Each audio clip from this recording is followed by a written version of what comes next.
Kung maresto ka ng tao, pag inaresto ka ng pulis, pwedeng hindi dala ng pulis ang warrant mo. Pwede. Sasabihin lang ng pulis kayo, oy, arestado ka, may warrant ka. Nasaan ang warrant? Doon sa estasyon, halika na. That's perfectly legal. Ngayon sasabihin nila, hindi sila sasama pag walang papel na wala. And we oblige them, ha. As in, lumabas pa yung isang USEC, ha. Yung USEC ng DOJ mismo, lumabas at nagpaprint doon sa airport, nakiusap para, ito.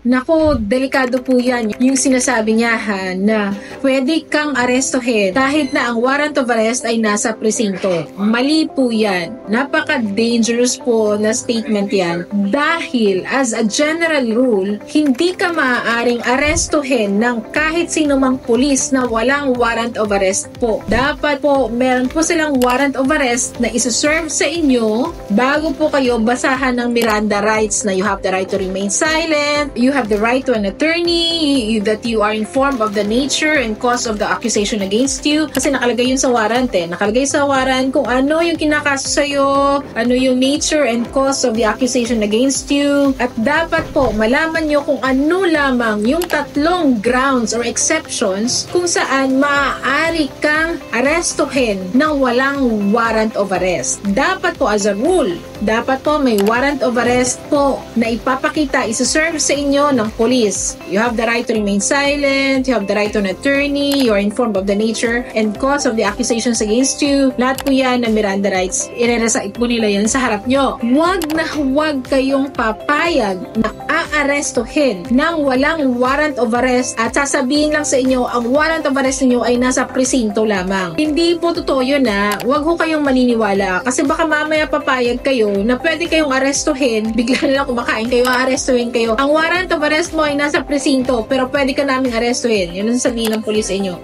Huwag po kayong papayag dahil illegal arrest po yan. Ano-ano ang mga exceptions sa general rule na dapat may warrant of arrest, no? Na hawak-hawak sa lahat isa-serve sa inyo before kayo arestuhin. Nakalagay sa ilalim ng Rule 113, Revised Rules of Criminal Procedure, kung saan may tatlong sirkumstansya na maaari kang arestuhin ng walang warrant o yung tinatawag nating warrantless arrest. Ito ay in flagrante delito. Pangalawa, ito ay hot pursuit. Pangatlo, ito ay escape prisoner. Ano po ba ang in flagrante delicto? Example ng in flagrante delicto, the person to be arrested has committed or actually committing or is attempting to commit an offense in the presence of an arresting officer. Example yan, may robbery and in the presence of the arresting officer. O, andyan na. Anong gagawin ng arresting officer? Pupunta pa ba siya sa presinto or mag-a-apply pa muna siya sa korte ng warrant of arrest before niya arestuhin ang mga kriminal, di ba? Hindi. O kaya, pupunta muna siya sa presinto dahil naiwan yung warrant of arrest? Siyempre, hindi po ganun yun. Hindi po totoo yun. Kasi mamaya, baka pumayag kayo, nasabihan lang kayo na,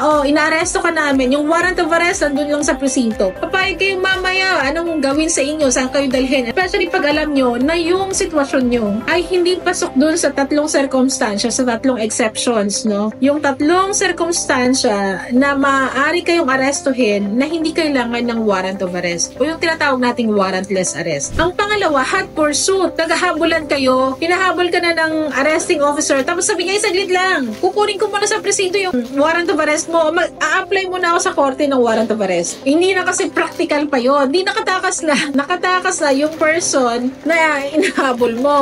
Yung hot pursuit. O kaya, escapee. Escapee, ang pangatlong circumstansya. Nakatakas yung prisoner sa detention facility. Ano sasabihin ng arresting officer? Saglit lang. Huwag ka pa nang tumakbo. Huwag ka pa nang tumakas. Patakas na siya, yung prisoner. So, anong gagawin mo? Mag-a-apply ka pa ng warrant of arrest. The presence of the arresting officer, ginagawa na yung crime. Yung statement na sinabi is a dangerous statement dahil baka maraming mabiktima ng mga individual, na mga citizen na walang kamalay-malay. Kung sino man yung arresting officer na yan, sumama na lang bigla at nagpa-aresto na hindi nyo alam yung karapatan nyo. Pag may pupunta dyan na arresting officer, dapat po meron po silang warrant of arrest. Maliban na lang po sa tatlong sinabi ko. Una, in flagrante delicto. Pangalawa, hot pursuit. Basta pag sinabing hot pursuit, naghahabulan, ha? Naghahabulan. Pangalawa, una, in flagrante delicto, the person has committed, actually committing, or attempting to commit an offense in the presence of arresting officer. Pangalawa, ito yung an offense has just been committed by the person to be arrested and the arresting officer has personal knowledge that the person to be arrested has committed it. Ang pangatlo, yung escapee. Siyempre, understood na yun, hindi mo